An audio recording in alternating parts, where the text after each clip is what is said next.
Previously, after working on our equipment barn for what seems like an eternity, we were finally able to get our structure dried in. Our electrical is in and we got enough insulation installed to get most of the walls finished to the point where we can start on our next project. In this video, we hope to get our off-grid water system installed. This system will collect, store, and filter rainwater to be used as a water source for our home. Hopefully this system will offer us security and independence in the years to come. So this next project is one that I have been looking forward to for a long time. I am really excited about that, and that is we are going to get a water system installed here on our property. Now, why would that be exciting to me? We already have water in our house. Well, we're going to get a rainwater system installed here on our property. Now, that sounds crazy. Surely that is not safe to drink. Well, we'll walk you through it, but what's really crazy is actually relying on our public utility to supply us clean bathing and drinking water to our house. Because there have been so many times where that clearly has not been a good strategy. Looking at you, Flint, Michigan. There have been so many times where we have plenty of examples where that has not worked out. We have had issues with E. coli. We have had issues with lead in our water. We have had issues with old water pipes breaking down over time and introducing things that we don't even know what goes into our water. And typically when we get notifications that that's happened, it's like a week or 2 weeks after it's already happened saying, hey, there's E. coli in your water, make sure you boil it. Oh, well, that would have helped me out a whole lot 2 weeks ago. Unfortunately, we just don't know what's going on at our public utilities. We don't know if the low-paid guy who was working there that day had a bad day, and maybe he just mixed the chemicals wrong. We don't know if it rained really hard that day and suddenly our public utility has been flooded and now there's E. coli being sent through all of the pipes in our house. We just don't know, but what we do know is exactly where our water comes from here. Now, at your public utility, your water is coming probably from a local river somewhere, which we know that's not going to be a very clean source whatsoever because all the runoff from everywhere drains into that river. That's where we get our drinking water from. Well, here, our water is vapor distilled. Just like your crazy expensive water that you get in a bottle at the store, our water is vapor distilled from the sky, because that's what rain is, vapor distilled water, that's going to be collected in tanks, and then that's going to be filtered with filters here at our house, at our property that we can control and we can maintain. That's going to be so much more secure and so much more reliable than anything that you're going to be dealing with at the public utility. Furthermore, it's going to be so much better for our water fixtures. We know that hard water is something that's going to lead to early death of your faucets and your water fixtures in your house because of the minerals that are in the water themselves. What if we had water that had no minerals in it? For example, what if after we took a shower, we didn't have to wipe the glass clean on our shower because we can just let it dry? Because there's not going to be water spots in water that doesn't have minerals, because that's where your water spots come from. What if when we washed our car, we didn't have to dry our car off? We could just let it drip dry. Because again, when that water dries, it's not going to leave behind spots because there's no minerals in that water. How much better would that actually be? So now that I have you convinced, or hopefully convinced, that this might be a viable option, let me describe to you exactly how this is going to work.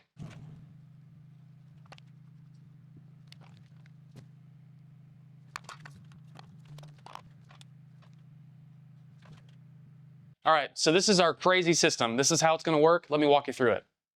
So first, with our pretty clouds here, we're going to rain down on our roof. Our roof for this barn is green, so therefore I hope you like that touch. So once our water hits that roof, it's going to run down, and it's going to run down through into our gutters, through some gutter guards. That's going to eliminate just the bulk, trashy sticks, limbs, leaves, things like that. That's going to get rid of all that kind of stuff, and then we're going to have that water, essentially the first stage of official filtering is going to happen there.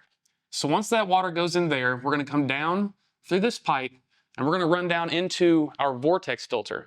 The vortex filter that we're using is called a WYSE, W-Y-S-E vortex filter. It is something that is manufactured in Germany. It's a little expensive, but it's really worth it because this thing is really, really nice. You don't have to clean the filters or anything like that. This is not a sponsored situation by any means, but it is a product that I'm actually really impressed with. So once that water goes into this vortex filter, it's actually going to be filtered out in two different ways. One, we're going to have water as it rotates around that vortex. It's going to be pushed through the filter mesh, which is a very fine stainless steel mesh, and then come down into our filtered water portion. The trash water, or the water that isn't filtered so well, is going to run down through the waste end of that filter all the way down to that pipe. So let me give you a breakdown of exactly how this particular filter actually works.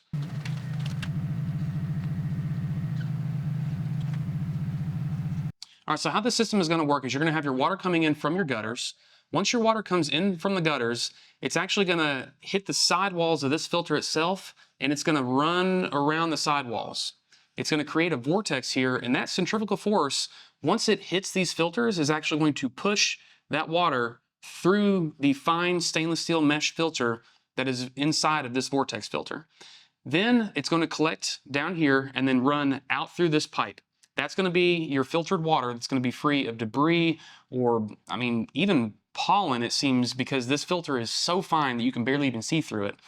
The rest of the water that comes down here, or the particles that are too big to fit through this mesh filter, is actually going to come down to the bottom stage of this filter, and it's going to be pushed out. Now, inside of this water, the water that doesn't fit through that filter, you're going to have all your debris and your particulate that the gutter guards weren't able to filter out. So all that trash then can move outside of our entire water system, and it filters that way. This is a really nice filter, and the reason why it's so nice is that it really does not require very much, if any at all, maintenance whatsoever. This filter here, being represented by these purple lines, is a stainless steel mesh filter. There really is not much you actually have to do with it, and the nice thing is that as it rains every single time, it actually has a way that it washes any kind of debris that might have been left behind on that stainless steel mesh, just because the water is being washed over it and pushing back out again. So it's really nice. I don't have to worry about freezing because there's no standing water in here like some of the other first flush type systems. And I also don't have to worry about cleaning this mesh because, again, it's not actually collecting or holding any debris that it's actually filtering out. So I really like the way this filter actually works. And once it rains, we'll make sure that we actually get you a really nice video of this thing working. So once that filtered water comes in, it's going to come down through, and we are going to dump it directly into our tanks. Now, this is the nice thing about holding water in tanks, is that as this water fills up, this water is actually going to become distilled water. Essentially what you're going to have is you're going to have all the messy sediment that's heavy is going to sink down to the bottom, and then you're going to have all the light, funky stuff like dusts and oils from organic things on the roof. Like, for example, if a bird poops on the roof, well, yeah, sure, that's going to go into our water system, but that's an organic thing. And so essentially what it's going to do is it's going to kind of turn into oil, because that's where fossil fuels come from, is it's decaying dinosaur or plant matter. That's going to become oil, and it's actually then going to float right here on top of the water. Now, as this water tank fills, it's actually going to come up here to our overflow. Once it gets to the point of that overflow, it's then going to dump that oil layer off. So you're going to have this constant pulling of this oil layer back down, and that's going to exit the building so that it can water our grass. Now, when it comes to actually pulling water from these tanks after it's been distilled by sitting there, we're actually going to have this little pipe down here that's actually going to be a bit of a trap. The point of this trap is that as our water starts to come down, say that we have a drought for a long period of time and we've used a ton of water and haven't replenished it yet with the next rain, this water is going to come down, and it's actually going to go down below this point of the trap. Once it actually gets down to the point where it's actually pulling air, because the water is actually being pulled up from that trap and into the water system, once it pulls air, it cuts the supply of water off. And what that means is that the oil layer that we didn't filter off the top just by letting it overflow, that oil layer doesn't get sucked up into our water pipes. So that particular portion is actually really important. So the next portion is that once it starts filling again, this outlet pipe is only 2 inches. So if we do actually suck up any kind of oil, it's only going to be something coming out of about a 2-inch diameter. So again, in terms of the overall size of the tanks themselves, that little 2 inches really isn't anything at all, and our next filters will actually deal with that pretty well. So from these tanks, we're actually going to move down into our first set of filters. So what that's going to be is actually going to be a 3-stage filter. So you can see here I've got small, smaller, smallest. So we're going to essentially progressively remove any kind of contaminants that didn't already get filtered out of our tank or distilled out from our tank. So as these things fill up, they're going to lead over into the next one, just like that. And now we've actually completely removed all the particulates from our water completely. The next thing is that, well, how are we going to manage the bacteria in the water if there's any through? Because bacteria is small enough, it'll probably get through the particulate filters. Well, we're going to run this down through a UV sterilizer. This UV light is intense enough that it is going to completely kill any kind of bacteria or viruses that might be in the water itself at this point after having gone through all of this filtering. At this point, once this water actually comes up through this filter, it is basically sterile. The only thing that's left in this water at all is just the remnants of dead bacteria. So essentially, we're going to have that water then come up, and that is what's going to be running through our toilets, through our showers, through all of our water fixtures in our house. And again, having all of this filtering done and being vapor distilled, we're going to have zero minerals in this water whatsoever. So no more are we going to be getting limescale. No more are we going to be getting water spots. Nothing like that. The next portion is kind of a belt and suspenders kind of approach, because we are actually going to have a reverse osmosis system at our faucet as well. And so that way, whenever we turn on the faucet, we are getting filtered water from a reverse osmosis system that we can just drink directly from the faucet. So once we get to that point, this water is going to be the cleanest water that you can actually possibly have. And so no longer are we going to have to worry about any kind of contamination from our public utility, having not done water filtration appropriately. No more are we going to have to worry about bacteria in old pipes that have been there for 100 years. We now have the cleanest water that we can possibly get. And what we're going to do after we actually finish this system is I'm going to test it. I'm going to test it with bottled water, expensive, fancy bottled water that you can get from the store. I'm going to test it with my parents' public utility water from the tap. And I'm also going to test our water, and we'll compare all three and see exactly how it's going to work out. My expectation is that our water is going to be above and beyond better than anything else that you can buy or get from a utility. As you can see, we have finally gotten delivery of our tanks. What we ended up going with was two 3,000 gallon tanks. That'll give us a total capacity of 6,000 gallons. And the reason why we went with that, really, we wanted to go bigger. We just couldn't. We wanted to put the tanks actually inside of this building to protect them. But the problem is that we are restricted on our actual opening space. So these were dimensionally the biggest tanks that we could possibly fit in this space. So the next thing we want to do is we want to see if we can go and get these moved into a relative permanent location. We want to kind of try all this out and kind of see exactly how these things are going to fit. So let me show you exactly what we did as far as actually protecting the bottom of these tanks. What we ended up going with was some poly tanks, and really that's just a factor of cost. They are cheaper than some of the other tanks that last a little bit longer, but these should do just fine. They are going to be inside of the building, so they're going to be protected, so I'm not too terribly worried about that. Now, the downside with these poly tanks is you really have to watch out for the bottom of these things. You have to make sure they don't get holes worn on the bottom of it. Sometimes a little pebble can get underneath them, or you can have vibrations in the tank itself. You really kind of want to watch out for that. What a lot of people will do is they'll actually use carpet. But the problem is that we were a little bit worried about carpet, being that this is inside of a building that we don't live in, and we are going to be in and out of this building using it as like a shop-like area, and we are just worried that bugs are going to get up into that carpet and then just be a big mess, and it's going to be a pain in the butt to clean out. So what we ended up going with was we found another cheap option, which is these little foam mats from Harbor Freight. They're cheap. They're like $10 a pack, and so we got a few of those things. They fit together just like Legos. And we feel like those are actually going to be really great, a much better option than just using carpet, because bugs don't really get up any of those things. So our next option here, or our next plan here, is actually to move those tanks onto these mats, and we're going to get that done.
All right, first things first, I have got to figure out where exactly I'm going to put the drain and floor. Now, whenever we have the trash coming out and then also the overflow coming out through these pipes, as we described earlier, I've got to have a place for all that water to move. And initially, I kind of thought about maybe punching it through the side of the building, but then again, that's going to really interfere with my waterproof barrier, and I really don't want to have to do that if I don't have to. So, the idea that I had was basically just to go ahead and knock a hole down through the floor. Should I have thought of that before we poured the slab and actually poured that integrally with the slab? Yeah, probably. What is the saying? An ounce of prevention is worth a pound of cure, but you know, you win some, you lose some, and this whole process is a learning process anyway. So I think we're going to do that way, and that way I can actually, again, punch a hole through the floor, put the pipe down through the floor, and then have it drain outside. I'll just kind of dig out underneath a little bit and run that pipe out, and that way I don't have to worry about actually going through my weather barrier. So let's go ahead and get that done.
So now that we've got our starting port in the floor, the next thing is that will be the beginning for us getting all the way up there to the second floor and piping the rest of these tanks in.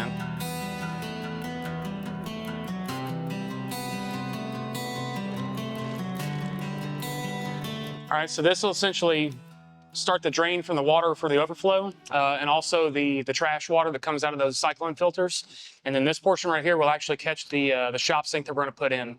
Yeah, it's not ideal to just have a shop sink running directly outside, but the reality is that we're really just going to be washing our hands and just running grease and stuff off of our hands through this sink. So it's really not a big deal. I'm really not too concerned about it. I don't want to actually run this directly to a septic tank, especially since it's going to be drainage or runoff rather for these big tanks. As you can see up here, everything isn't quite as finished as is downstairs. We got all the panels and everything in downstairs, but up here, I wanted to wait a little while. There's still some things up in the air in terms of how this is going to work out with the pipes actually coming down off the gutters, because those pipes actually do have to come into the building themselves. So I wanted to kind of leave myself access for that specifically. Now, with that being said, what I do want to do is I actually want to mount one of these panels up here to actually give myself a really good mounting surface for that cyclone filter that we'd actually discussed previously. So at this point, now that I've got the hole in the concrete down there and got that pipe started, I want to come up here and get this other portion here established as well, so that I can stub down through the floor up here, and then that way I can just connect them in the middle, and that way I'm not guessing as to where those pipes are actually going to land. So I'm going to go ahead and get that panel mounted, and then we'll see about the brackets for installing that cyclone filter.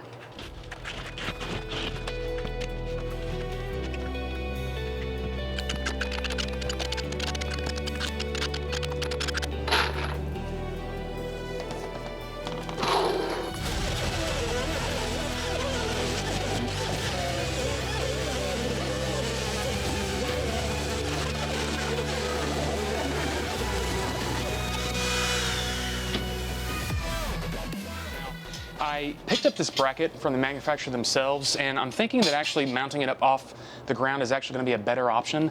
Now, they are made to be able to just sit them on the ground and have the piping and everything run that way.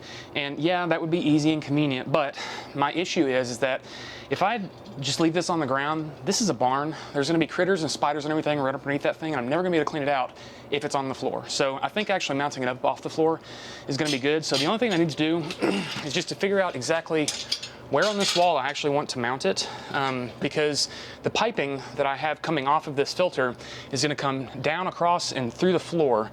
And so I want to make sure that the pipe isn't too exposed to UV light, breaking the pipe down over time.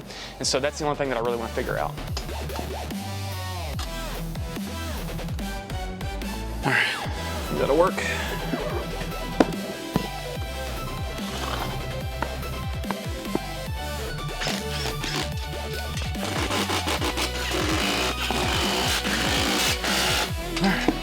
Feels sturdy enough. All right, the next thing that I want to go over just real quickly is just kind of how this filter works in general. So we have 3 ports to here, okay? And so we've got this top port here, and this is actually going to be our water intake. So this is going to come in straight from the gutter. And then as this runs in, this is actually going to filter down through the vortex filter itself. We're going to have 2 other chambers that we have to deal with right here, okay? So the top one here, that's actually going to be our clean water, the water that's actually been filtered through this filter.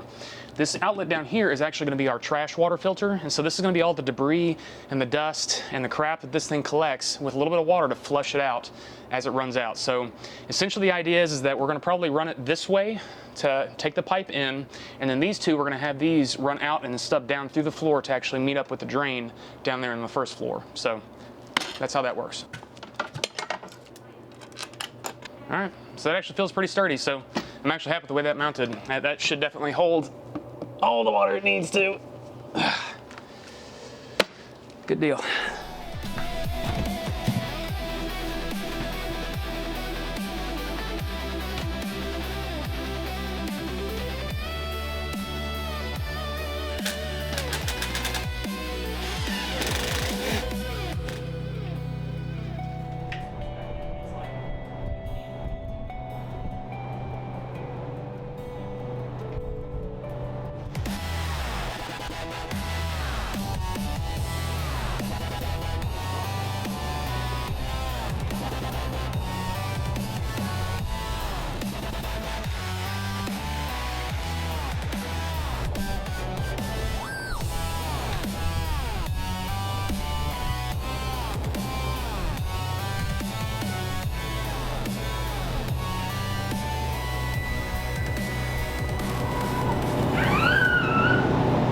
Scream hard.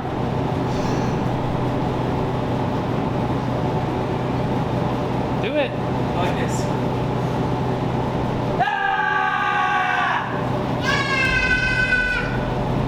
Do it again. One more time. Make it. Do it again. Good job.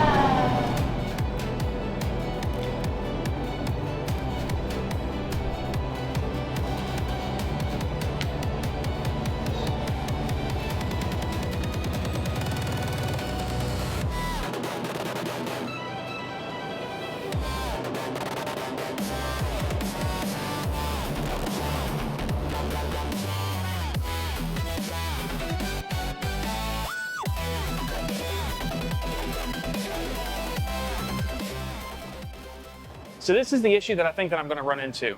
On the intake side, I have a 4-inch pipe coming into the tank from the vortex filter that's going to be filling the tank. Whenever that tank gets to the point where it's completely full, it needs to have an overflow port. And that overflow port is to basically keep it from running over and spilling into this space. So I really need that. But the problem is the way that it's designed, it only has a 1.5-inch overflow port. And so here I think is the issue. Now, the vortex filter, it gives me a little bit of grace here. The advertisement says that it wastes about 30% of the water that it takes in to basically clean the trash out. So essentially what I have is I have this 4-inch pipe, and what I've done is I've calculated the area.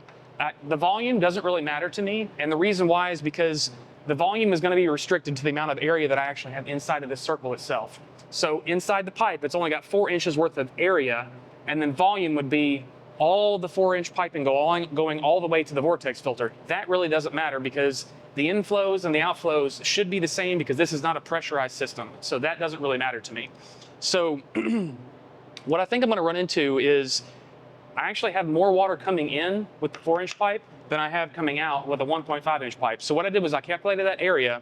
That area gives me 12.56 square inches. And then in terms of the 1.5-inch pipe, my area is 1.76 square inches. So that's my big issue. Now, if I subtract 30% from that, the number that I come up with is 8.79. Now, I think that's going to give me just enough grace to figure out a way to make this work. And so what I think I need to do is I need to actually upgrade my 1.5-inch overflow pipe to a 2-inch. Now, I can't go all the way to 4-inch. And the reason why is because the circumference of the top of that tank is very small, and the outlet that I would have to install into the side of that, I don't think that it would seal against the curvature at the top of that tank. So essentially what I'm looking at, I'm exaggerating this here, but essentially what I have is I have this port that I have to basically seal against this circle. And the problem is that I've got gaps here on either side where that port is actually just too large to fit around the circumference of that circle. And so whenever I go with a smaller port, I have a much better chance of actually sealing right there where that port actually comes in contact with the side of the tank. So that's the reason why I have to step it down. So I think what I'm gonna have to do is I need to pull the 1.5-inch port out and then install a 2-inch port. And then what I can do is I can actually install 3 of those. So if I multiply the 3.14 times 3, I come up with 9.42. That 9.42 will get me over the 4-inch inlet with the 30% reduction coming off the vortex filter. So I think that will work out for me. So maybe that'll keep me from actually overflowing these tanks and making a big stinking mess in here.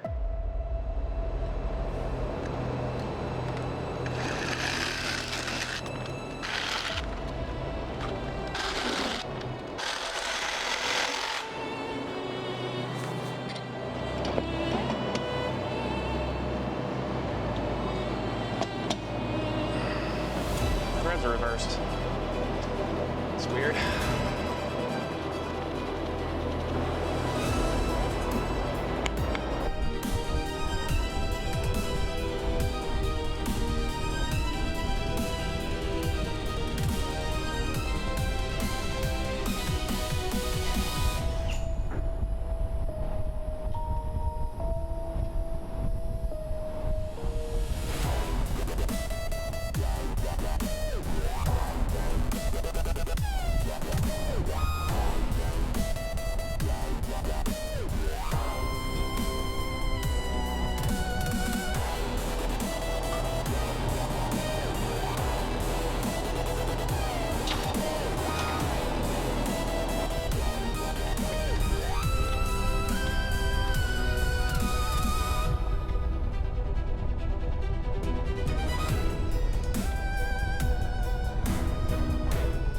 So I'm quite a bit happy with the way that that worked out. I'm no longer concerned that we're going to have issues with overfill on this without it actually being able to drain out appropriately. So took a little bit of intricate pipe work, but that was fun. So now we can kind of move on to the next steps.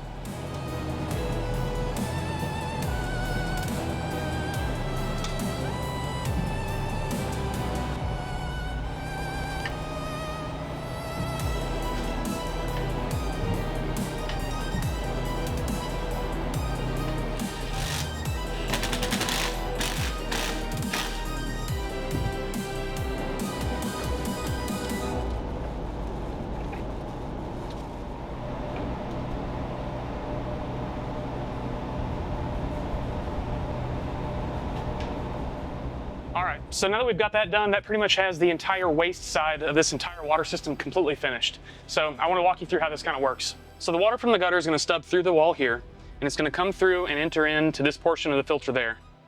Once there, it's going to come down, and we're going to run down through the floor on this side. Now, the water on the opposite end runs a little bit different. So here we actually have it running through the floor joists themselves. So it comes down off the filter, down through the floor joists, and it's going to shoot over across, and then we run it straight down through the building, and let me show you that. So having come down through the building, we have it running across those floor joists there, and it's going to run all the way down to this opposite end over here.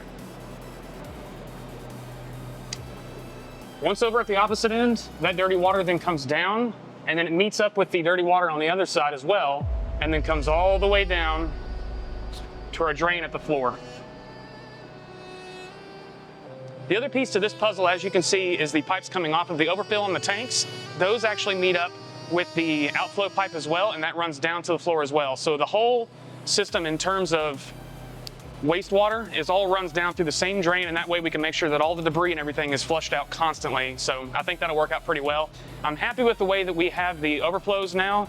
I was really worried about that 1.5 inch pipe going down, but now that we have 3 2-inch pipes, I think we're gonna do a whole lot better with that. So hopefully we don't get any leaks, hopefully we don't get any overfill, but I don't think we're gonna have an issue with that.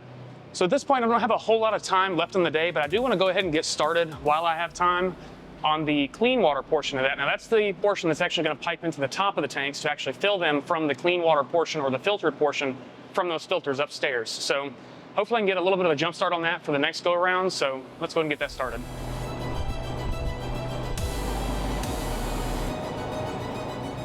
All right, so the next bit of this is I've got to get down inside the tank. The reason why I've got to do that is I need to install this on the inside. This thing here, this little trap, this is the part that's actually going to prevent us from actually sucking oil into the actual water line. So that's an important part because there's always going to be a little bit of oil right there on top of the water there.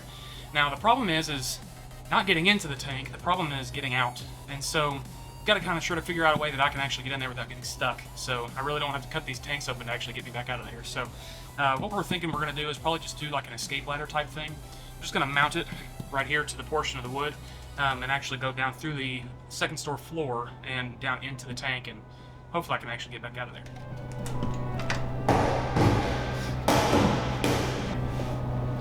Anything else? Just that? What you think of?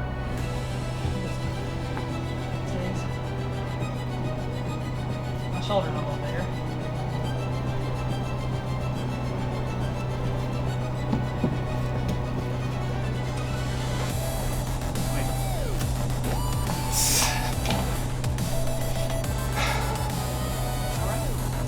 That was all my energy for today.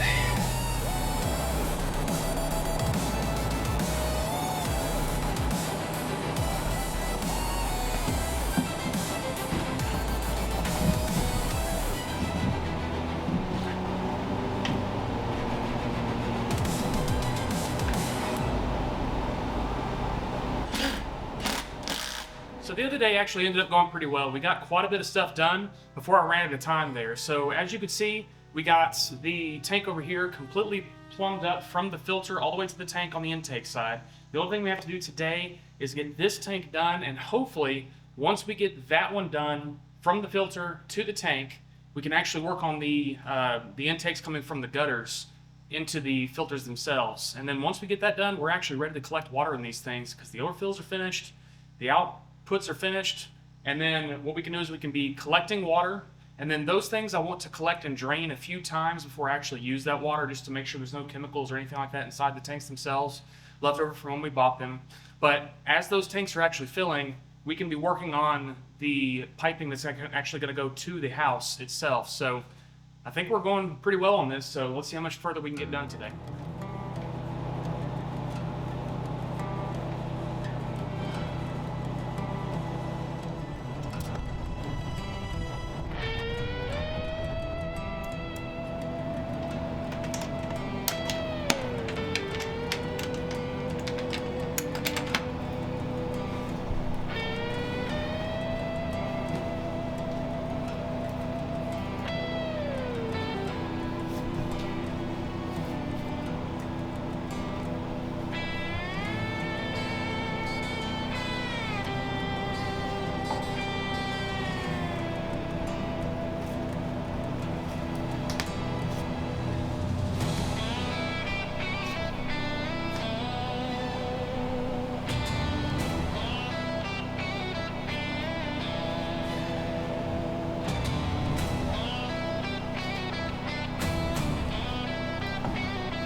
So I'm pretty excited. We are completely done with the top side of these tanks. We have got the inflows and the outputs, as far as the overfills goes, completely done all the way to the filters. The only thing we really have to do now at this point is actually just connect the gutters to the filters themselves, and then we're collecting water in these tanks. So I'm pretty excited about that. We're pretty much coming to the end of this project. The next thing that I want to do is I actually want to get the bottom end or the output of these tanks completed, the portion where we're actually going to pull clean filtered water out to the house. Now, I don't plan to actually run the lines just yet. The deal is that I really want to get these tanks filled and emptied quite a few times to just wash out any kind of potential residue. I don't expect there's going to be much of anything in there because these tanks were purchased as potable water tanks. So I'm not really too concerned about that, but I'd rather be safe than sorry. So what I'm going to do is I'm going to go ahead and knock out the connection to these tanks. And the reason why is because once they're full of water, I won't actually be able to do this again because I can't take the stoppers out when the things are full of water without having any way to stop that. So I'm going to knock that thing out, and we are getting close to wrapping up the end of this project. So I'm pretty excited about that. That's going to solve a lot of water procurement issues that we have here, and that's going to be great.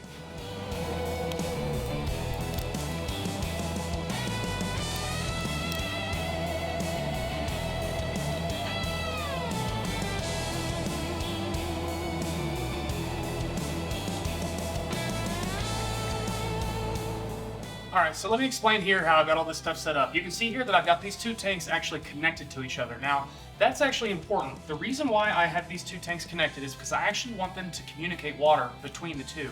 The reason why is because sometimes it'll rain from one side of the barn, the other times it'll rain from the other side of the barn, and being that each one of these tanks correlates to a separate side of the barn itself, sometimes one tank will actually end up filling more than what the other one would. Now, I don't want that to happen. I want them to actually fill at the same rate, and the only way to do that is to connect the two. Now, the reason why is because obviously water seeks its own level. And so as one tank fills faster than the other, it will drain through this pipe into the next one. And so essentially what I've done here is I've connected the two pipes. Now, with that, sometimes I need to maintenance one and not the other. So I want to have the ability to turn each one of these tanks off individually from one of each other. And so that's what I've done. So if I want to, I can turn one tank on and pull just from the one tank in terms of water production, and then I can turn that tank off and then turn the other one back on, and therefore I'm only using one tank at a time if I need to. Now, the other thing that I've done is I put a valve over here on this back side. The reason why I've done that is I actually want to have the ability to drain these tanks completely if I need to, or even just one or the other. So again, I can turn one off or on, and then drain just one tank at a time, and then that way, again, this just gives me the ability to service each one of the tanks individually from each other, and that's going to be really important. So that's what this valve is here, and then I'm going to actually plumb that into the drain that's going to go outside as well at a later time. But in the meantime, before I actually do that, I'm going to go ahead and get started on the gutters, because I can actually be collecting water while that's happening because I had my overflows done. I don't necessarily actually have to be pulling from the tanks. And then again, that last valve is just my water supply valve. So that's actually what's going to run to whatever it is that I'm feeding water to, in this particular instance, the house. So that's the reason why I've got it set up, and that's why it kind of looks kind of strange to have these two tanks connected together. So that's the idea. All right, so we're rounding the corner on this project pretty well, but unfortunately the next part of this is I actually have to get up there. So once I get up there, I'm gonna actually punch a hole through the building, and then I'm gonna take that pipe and actually run it down from the gutter and then through the building itself, and that's where I'm gonna connect it down to the backside of those filters. So this is kind of the tedious part where I have to do it up on a ladder, but here we go. So I'm really thinking the worst part of this is just gonna be getting it all lined up, because I've only kind of got one shot to do it right. So hopefully it goes well.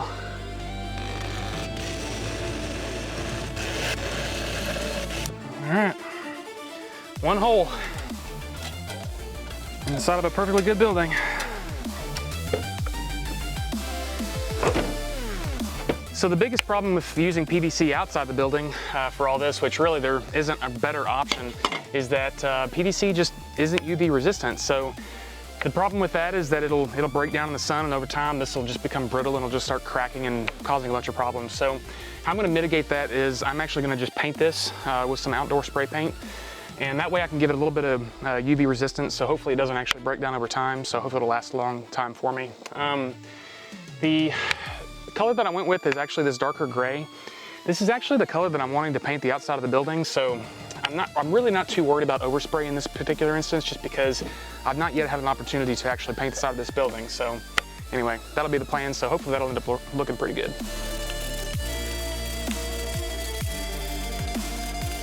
So So the last thing that I'm worried about is just the actual capillary action of water itself. Obviously this thing is going to get wet while it's up here, and the problem with that is that as it gets wet it's going to run down, and that capillary action is going to let it just drip all the way to the side of the building. So I'm going to put a little bit of caulk around here to try to prevent that water from getting in through the wall itself.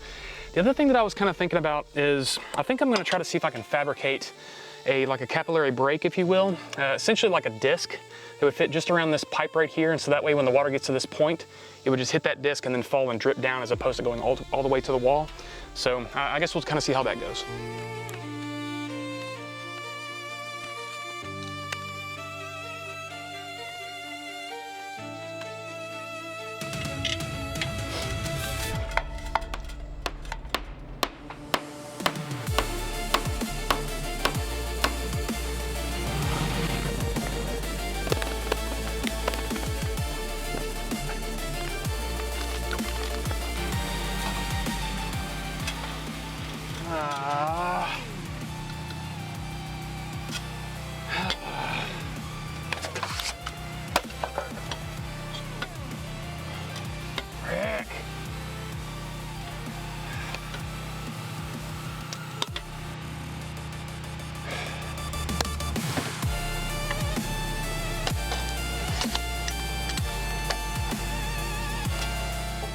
All right, so we are finally to the exciting part. That is actually getting the pipe coming in from the gutter piped into this filter here. Now, the big thing that I want to do before I start doing that is I actually want to put a valve on this pipe. And the reason why is because as expensive as that valve is, because this is a 4-inch pipe, so these valves, I mean, they're silly big and silly expensive. But the big concern that I have is that if we have a rainstorm come through and suddenly there's a leak or there's a problem somewhere, I want to be able to shut the water off at the source. Even if it just overfills the gutters, that's fine. But getting water in here that I can't control, that's a big issue. So the first thing is I need to get a valve installed on this pipe here. Now the next thing that we got to point out is that these filters they're called WISY vortex filters, W-I-S-Y. Now, these are built in Germany, and the issue with that, even though they're great filters, they're relatively low maintenance, they kind of wash themselves out and they give you relatively good filtered water. But the problem with them being made in Germany is that their pipe standards in Germany are different. Here we have a thicker 40 schedule pipe that we typically use for non-pressurized pipe in the United States, and that pressurized pipe, or that non-pressurized schedule 40 pipe, will not fit into these intakes on the filter. So what we actually have to do is we have to get a piece of SDR35. So in this particular case, I'm having to go from a 6-inch SDR35, put that into the filter, and then I have to step that down to a 4-inch here. And there's just really no way around that. So that's kind of what I'm having to do in terms of all the fittings that I'm having to adapt it down to. Now, in terms of flow, I'm not too concerned. If this was a 6-inch pipe that I was feeding into a 4-inch, then yeah, we're gonna have overfill over there. But this is a 4-inch pipe that I'm feeding into a 6-inch. I don't really think we're gonna have any kind of issues with flow here. Now, what the instructions on the installation for this, this filter say is that they need to have a 15-inch long straight run of pipe. And basically what that does is that runs from this pipe straight into the filter, and it needs to gather enough velocity to actually spin around the inside of this filter to actually work. So that's the reason why this pipe is kind of sticking out like it is. There's just no real ray around it at all. So it'll look kind of goofy, but I think it'll be effective and I think it'll work. So anyway, let's get that done, because this part is actually really exciting, and hopefully as soon as the next rain comes, we can actually start collecting water in those tanks downstairs and really make some use out of that. All right, so the next war that I've got to fight is actually getting this SDR35 into the filter itself. Now, there must be some slight differences between the sizes coming out of Germany and this SDR35, because it is just a bear getting in there. Now, what I've done is there is a silicone ring that actually seals against the edge of this pipe. And what I've done is I've coated that with some Windex, just using some soapy fluid of some sort. It seems to help a little bit. The other thing that I've done is I've rounded off the edge of that pipe right there. And so anything that I can do to try to work a little bit smarter and a little less hard, I'm going to try to do that. But it's kind of a bear getting it in there, but it'll work. So here we go.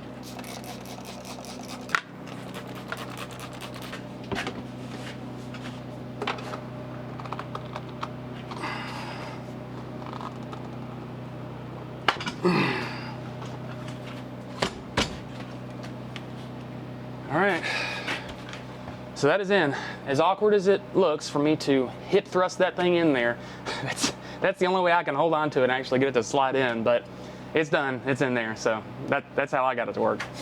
All right, so I put this pipe in first, and the reason why I wanted to get this part actually plumbed first is because this length is crucial. I have to have this length into the filter to gather that velocity. So I wanted to start from this end first.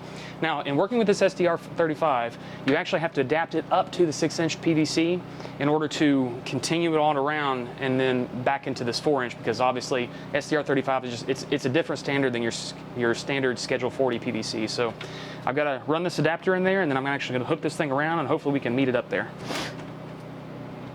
All right, everybody. I've got a not so pro tip for you. So whenever you're laying out pipe and you have any kind of complex curve or geometry that you have to get around, what a lot of times I'll do is I'll actually just do a dry fit first. Whenever I do my dry fit, I'll come through here and I'll do little indicator marks. Little triangles pointing to each other just like this. And that way, whenever I go to pull this thing back apart again and I glue it together, I don't have any guess as to where all this stuff lines out.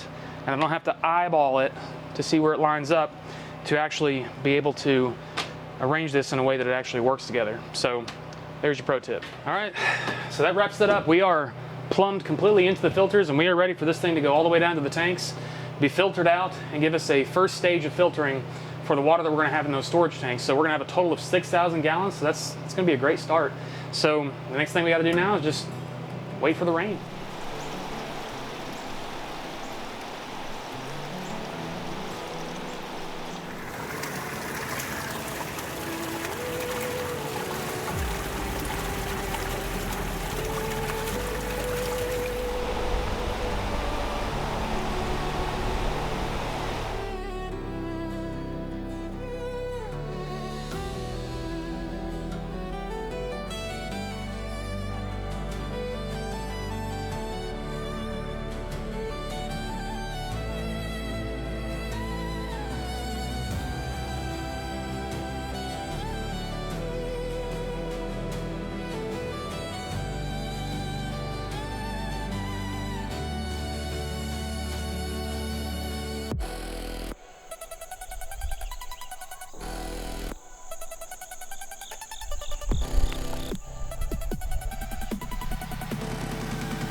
So as you've seen, we are ready to actually put the water line in that runs from the barn down to the house. So we've got our trench dug, and the big piece to this puzzle was me actually finding this pipe. So what I've done is I actually buried a piece of conduit before we even laid the foundation of this building, and I've put that conduit over there, right there where the tanks are going to be, and that actually comes out through here. So the idea is that hopefully I can snake what we're going to use is PEX, 3/4 inch PEX that we're going to run all the way to the house. I'm going to snake that up through this conduit, and it's going to stub out through the floor in there, so that way we can kind of get those things linked up, and we're going to run that pipe all the way down to the house, and then that will be our water line that we've got to run.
the line that I decided to go with here is PEX Type A as opposed to a PEX Type B. PEX Type A is a little bit harder to get a hold of right now. It's not typically in your box stores, which is what usually PEX Type B is. And the reason why I decided to go with that is that I kind of like it a little bit better. It seems like it's a little bit more resistant to mistakes.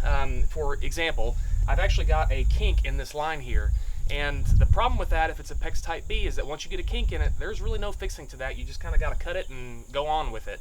But with PEX Type A, I can actually apply heat to this, and that will actually correct the kink that I have in it. The other thing is that PEX Type A being an expansion type PEX as opposed to PEX Type B, which is a crimp PEX, the expansion PEX is a little bit more resistant to breaking if the line should ever freeze. I don't really expect this to freeze because we're down below our frost depth here, but if it does, the nice thing about PEX Type A is that it will actually expand as the water turns to ice and expands inside the line, and it's much less likely to actually break. And then once the water thaws, it will typically go back down to its original shape. So that's really nice about PEX Type A, and I think that's going to be a good choice here. It's a little more expensive, just the line itself, but the fitting costs are usually a little bit lower too, so you end up kind of coming out even on your PEX line. But if you can find PEX Type A, that's what I would recommend.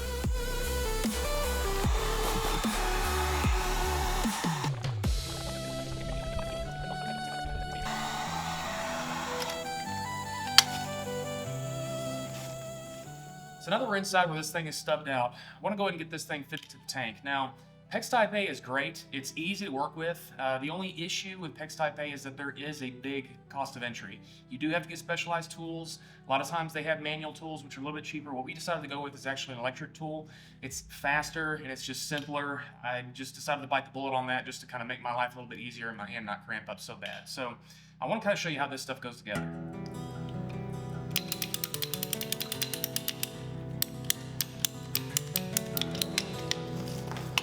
So when I get my tool out, it's got 3 different heads on it. The head that I'm going to use is 3/4 inch because this is a 3/4 inch pipe.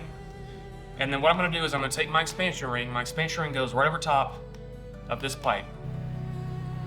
So once I got my expansion ring over top of that, I'm just going to insert my tool.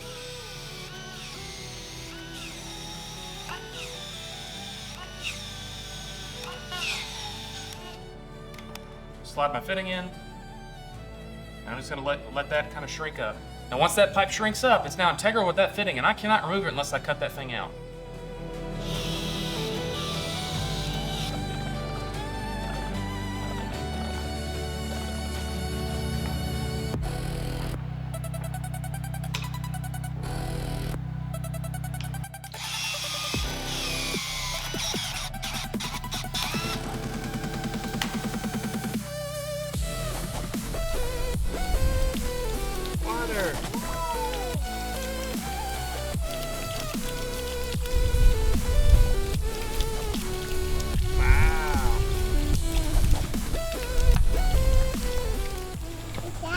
First thing we gotta do is cut this pipe.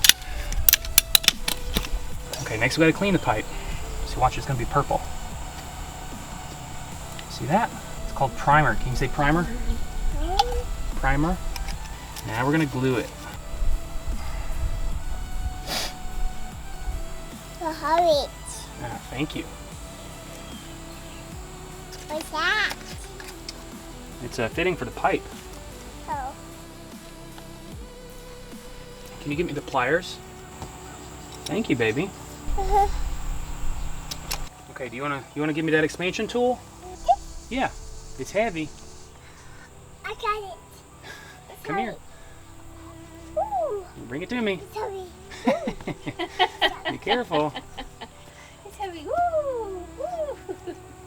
Oh, careful. Good job. Thank you. Number of tools you have.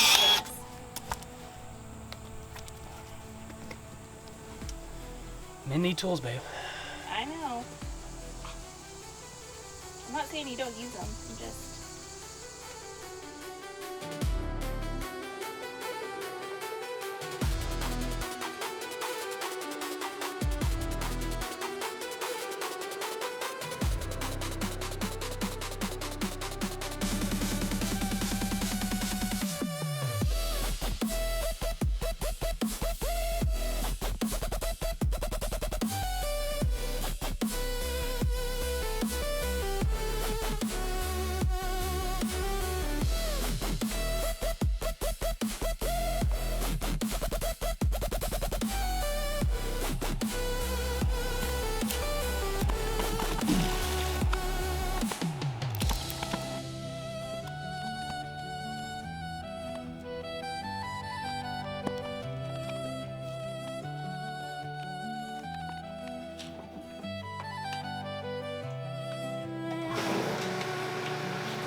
So now that our water system is completely finished and up and running, I've actually had an opportunity to test it. So what I've done is I've ran 4 different tests. I am testing our water straight from the tap just to see the difference because I'm curious. I tested our water straight from the tap with the RO system running. I tested my parents' city water and also tested an expensive bottled water company that claims to have vapor distilled water. So these tests that I ran, they are home tests. They were the expensive $70 version tests, but the ones that I really wanted to do were the professional lab tests that would actually test for like trace elements and things and chemicals, forever chemicals, if you will. But I can't afford it. The testing that I found or that I priced was like $700 per sample. And when I'm testing 4 different samples, I can't be dropping that kind of money on this kind of stuff. So the home tests that test to make sure the water is actually safe for drinking should be just fine. So in this instance, which I'm not really very surprised, but our water tested the exact same as the expensive bottled water in terms of hardness, pH, and all the different trace elements that this test actually tested for. Now, what's crazy, and I did not expect this result at all, is that whenever I tested our water compared to my parents' water, now the hardness, I was kind of suspecting that would be the case. In terms of total hardness, our parts per million were 0. So the softest water you can really have. My parents' water, the total hardness was 250 parts per million. Now, what's wild about that is that the acceptable standard for what this test is claiming that you really want to aim for is 50 parts per million or less. So that's a wildly high number there. Now, the next thing that is wild to me that I did not expect is that in this moment, when we tested the water, my parents' water actually tested positive for high levels of lead. And to the point where it's actually saying that this is a dangerous level that needs to actually be further investigated. Now, what I did was I was like, surely the home test is wrong. That there's no way, because there have been no alerts in terms of their area and regarding water quality or anything like that. So I went out and I got another test. And I tested it again using our water as the baseline test. And again, it tested positive for high levels of lead that warrant further investigation. This is crazy. I did not expect that to happen whatsoever. My intent behind this video was just to show that our water system is safe and that this could be a viable option for people that don't really want to spend the money on a well or anything like that for right now. But to actually have this test come back popping positive for lead in this video, again, proving my point as to why our water system, being that it's a crazy rainwater system, actually has turned out better than just running on your city municipal water supply. That's wild. So what we're gonna have to do with my parents' water now, because we obviously don't want them drinking lead water or water with lead in it, is that we're going to have to send their water out for professional testing to really see to make sure that this test is actually testing correct. And if that's the case, that is a pretty big scandal if there's dangerous amounts of lead in the water and the local municipality has not been telling people about it. So hopefully the home test is inaccurate. I'm really hoping that's the case, but all the more reason as to why I'm really happy that we have our water system, because I can trust this water. I can trust that this water is safe because I control it, I can test it, I manage the filtration and the sterilization of everything that we're running, and therefore I don't have to worry about somebody goofing up at the local city municipality. So that's a pretty big deal. The other thing that I didn't think about earlier that a lot of people might wonder about is that obviously these tanks are sitting here in an equipment barn. What happens when the temperature drops too low and the water freezes? Well, these gallons are 3,000 gallons, or these tanks are 3,000 gallons apiece. And the nice thing about water is that it's so dense that the temperature does not change rapidly. So in our particular area, it does not get cold enough for a long enough period of time to actually freeze a whole column of 3,000 gallons of water solid. And so typically what that means is that yes, you might have some ice around the edges of the tank itself, but the inside of the tank will remain liquid and that will not freeze over. The big thing that we need to watch out for is that we just need to make sure that we insulate the pipe that's exposed just before it goes down underground, because that having a small column of water could actually freeze and cause us issues. How we've managed that in the past is that we just take some heat wire, and it's an electrical wire that has a thermostat on it. You plug it into the wall, and whenever the temperature drops too low, it turns the heat wire on. But we'll wrap that around the pipe, and then we'll insulate that with a foam insulation around the pipe itself. The other nice thing is that one, being that we've done it that way in the past with another system that I was experimenting on, we never had freeze issues once I did it that way. But the neat thing about this particular setup is that this barn is actually completely insulated. And with that being said, these water tanks are such a huge thermal mass that I'm really interested to see how much temperature regulation will actually happen in this insulated building because those tanks are sitting there. Because again, that's a big thermal battery that's either going to keep this area cool during the summer because the water is going to take a long time to heat up, or it's going to keep it warm during the winter, or at least hopefully warm enough that things don't freeze so easily during the winter. And maybe we'll actually get some utility out of the fact that this place is insulated as well. So I guess we'll see how that works out, but that's the water system. Thank you all for watching this video. If you still think I'm crazy, just let me know down in the comments below. But other than that, subscribe, and thanks for watching.